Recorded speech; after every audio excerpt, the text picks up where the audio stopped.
ولې دې پښې غځولې دي؟ سم نشې کېناستی؟ وبښئ پښه مې لږ درد کوي، کنې بې ادبه نه یم. تا ولې پښې غځولې دي؟ زما پښه درد نه کوي، زه بې ادبه یم. وبښه ګرانې، زه تا سره واده نشم کولی. زمونږ کور والی نه مني. دا څه وایې؟ ستا په کور کې څوک څوک دی؟ 2 ښځې او 4 بچیان. مخکې به چې مېلمانه کور ته رال نو پوښتنه به یې کوله څنګه یاستئ، ښه یاستئ، کور خیرت دی، ماشومان ښه دي. او اوس چې راننوځې ګلکسي چارجر شته؟ ګوګله دا خو لږ راته ترجمه که.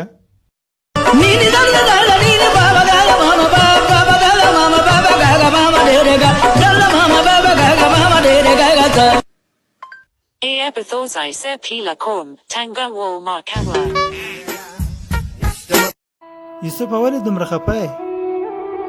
خلک وایي چې د مینې په لاره کې سخته دردونه وي. یاره چې په دې لاره کې مې یوه دواخانه جوړه کړې وای، سخت کار به مې جوړ و. مروجانې بېګه شپه برق نه و، بیا مې شمه ولګوله. بیا مې نیمه شپه سګرټ ته زړه وسو، ټول کور مې په لایټر پسې ولټه خو لایټر مې پیدا نه کړو. نو بیا شمه مې مړه کړه او ویده سوم. زمونږ خلک الګه څنګه چل دی؟ هی جوړې صحت دی هرې کور کې هیر دی دلته اوس د ښې ضرورت یي، خو دا بلا وهلی هی وی ښې نه وی. اوس کم ځای کې چې د هی ضرورت یي. الکه روح الله چرته دی؟ الکه رحمان ګل چرته دی؟ الکه حبیب الله نه ښکاري حبیب رحمان چرته دی؟ دلته اوس د هی ضرورت دی دی ښې وی. اوس کم ځای کې چې د فی ضرورت نو دی پی وی. الکه فکر دی دی مړه مه کوه، فکر به دی ګوره.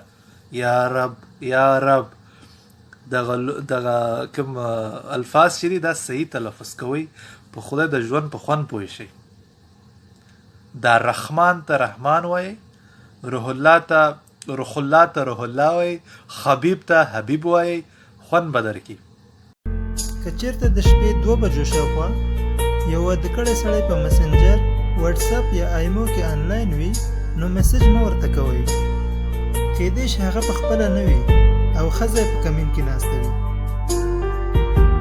ستا تصویر چې را سره دی نو مالدار یم، خو بیا هم زه په ارمان ستا د دیدار یم.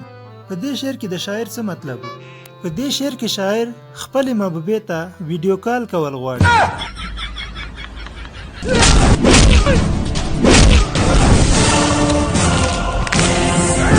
एक मिनट में आया, 1 मिनट.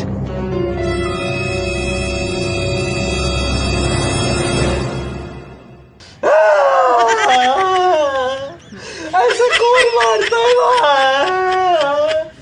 मार मार के सुझा